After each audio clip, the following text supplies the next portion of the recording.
Guys, saya di mana ni? Saya di Master Golf and Sport Club Batu Sembilan Ceras, guys. Di mana? Hari ini kita bersama dengan peserta-peserta pengenalan golf, guys, yang kita anjurkan untuk kali keempat, guys. Jadi para peserta akan membuat latihan praktikal, guys. Jadi kepada anda yang ada hati nak main golf tapi rasa tak tahu nak start macam mana, daftar segera untuk next program kita yang akan berlangsung, guys. Pada bila? Pada bulan hadapan. Jadi check it out. Saya akan posting bilakah tarikh-tarikh dia.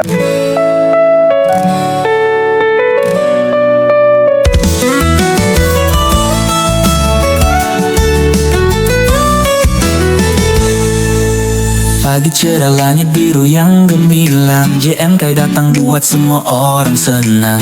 Review club golf penuh gaya dan harapan. Manis-manis ya, siapkan perencanaan.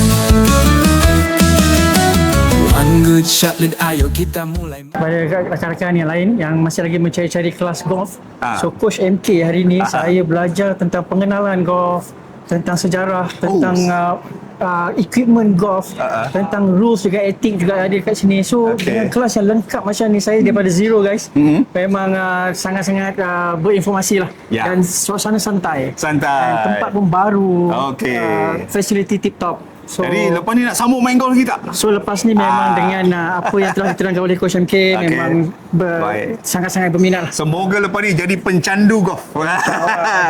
Guys, kepada you all yang nak join kelas saya, next session akan berlaku pada bulan Oktober, guys. Keep check it out, kita punya posting. Nantikan bilakah tarikh dia untuk Oktober nanti. Jangan lupa komen, like dan share.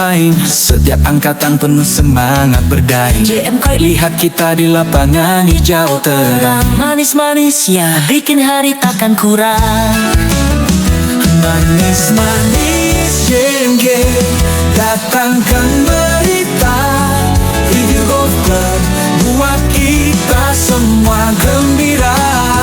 Di mana saja review menyala bagai bintang. Siap-siap guys, waktunya girang. Swing mantap, semua mata tertuju. GMK tunjukkan tips yang baru, dari satu lubang ke lubang lainnya. Manis-manis ya, jangan ragu. Ayo semua pemain, ayo kita bersatu. GMK lihat kita mantan paragu. Review penuh rasa dan gaya. Manis-manis ya. Vincent, macam badan sakit tak? Lenguh lah. Tapi lenguh-lenguh apa you belajar hari ni? Backswing, lepas tu macam mana nak lepaskan yang wood tu, untuk bola lebih tinggi, lebih tinggi. Macam mana nak launch the ball? Launch the ball yang tu. Betul. Jadi susah ke senang main golf ni? Bukan senang. Oh, bukan senang kan? Lepas tu kena ada beginners tu badan keras lah. Betul. Ini keras. Tengok berpeluh-peluh ni kan? Kerana terlalu fokus yang tu. Fokus Alright. Rasa surga.